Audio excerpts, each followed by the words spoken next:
अनंत आकाश, देवलोक, असुरलोक और पृथ्वी, सबके बीच एक ही नाम गूंजता था, नारायण। नारायण।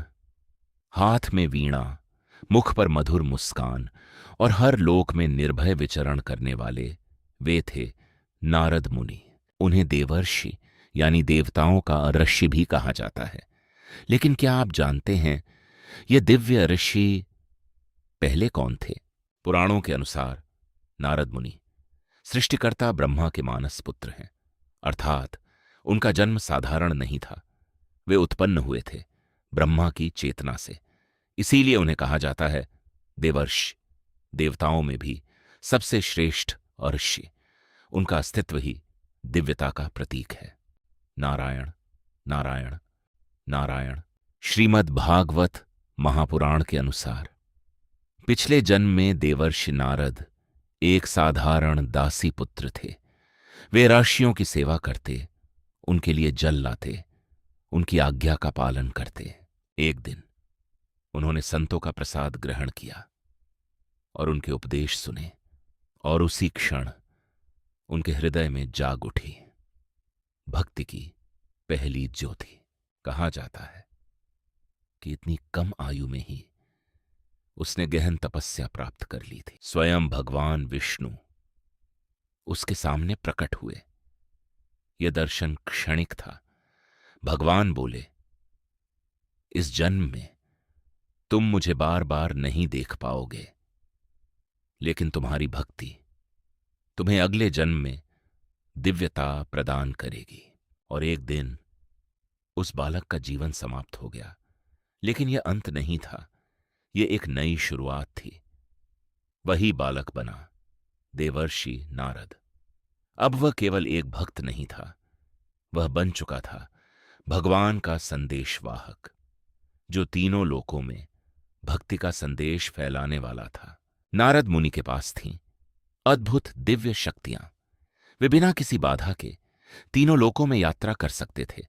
उन्हें भूत और भविष्य का ज्ञान था, और उनकी वीणा महती से निकलती थी भक्ति की दिव्य ध्वनि। वे देवताओं और असुरों के बीच संवाद स्थापित करते थे और हर जगह सत्य का संदेश पहुंचाते थे। ओम नमो भगवते वासुदेवाय।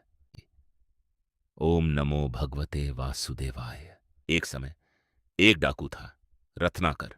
वह राहगीरों को लूटता और अपने परिवार के लिए पाप करता था। तभी एक दिन उसका सामना हुआ नारद मुनि से। नारद मुनि ने उससे एक प्रश्न पूछा, क्या तुम्हारे पापों का भार तुम्हारा परिवार उठाएगा? जब उत्तर नहीं मिला तो उसी क्षण रत्नाकर का जीवन बदल गया, और वही डाकू आगे चलकर बना महान ऋषि वाल्मीकि, जिन्हें महाकाव्य रामायण का रचयिता माना जाता है। नारद मुनि की भक्ति केवल उनके तक सीमित नहीं थी, उन्होंने तो भक्ति का बीज हर हृदय में बोया। कहा जाता है उन्होंने प्रहलाद को उसके जन्म से पहले ही गर्भ में रहते हुए भगवान का ज्ञान दिया, और इसी कारण प्रहलाद का हर श्वास नारायण नाम में लीन हो गया। ऐसी ही एक कथा है ध्रुव महाराज की। एक बालक जिसका नाम था ध्रुव अपमान और पीड़ा से भरा हुआ जंगल में भटक रहा था। तभी नारद मुनि उसके सामने प्रकट हुए। उन्होंने उसे मार्ग दिखाया, भक्ति का मार्ग। उसका मन संसार से हटकर पूरी तरह ईश्वर में लीन हो गया। केवल भक्ति और केवल भगवान। ध्रुव ने तपस्या की अटूट विश्वास के साथ, और अंत में वह बना आकाश का ध्रुव तारा, जो आज भी अचल और अमर है। देवर्षि नारद माता पार्वती के भी गुरु बने। उन्हें तप और शिव भक्ति का दिव्य मार्ग दिखाया। और यही नहीं, ज्ञान के स्रोत नारद मुनि ने गणेश जी को भी दी दिव्य शिक्षा। एक समय देवर्षि नारद मुनि को भी अपने तप और भक्ति पर गर्व हो गया। भगवान विष्णु अपने भक्त के मन का भाव तुरंत समझ गए। वे मुस्कुराए और उन्होंने रची अपनी अद्भुत माया।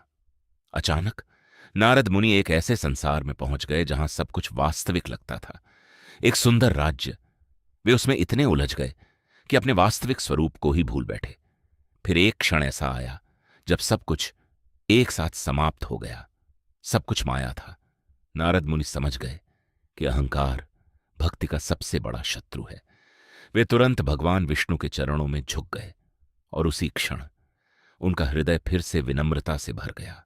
नारद मुनि केवल एक ऋषि नहीं, वे भक्ति के जीवंत स्वरूप हैं। उनका जीवन हमें सिखाता है नाम, जप, सेवा और अटूट श्रद्धा ही ईश्वर तक पहुंचने का सबसे सरल मार्ग है। हर हर महादेव दोस्तों, अगर आपको सनातन धर्म के ऐसे ही रहस्य और अद्भुत तथ्य जानना पसंद है, please like, share and subscribe और बेल आइकन दबाना ना भूलें। और कमेंट में ज़रूर बताइए कि आप अगली वीडियो किस विषय पर देखना चाहते हैं। जय श्री राधे।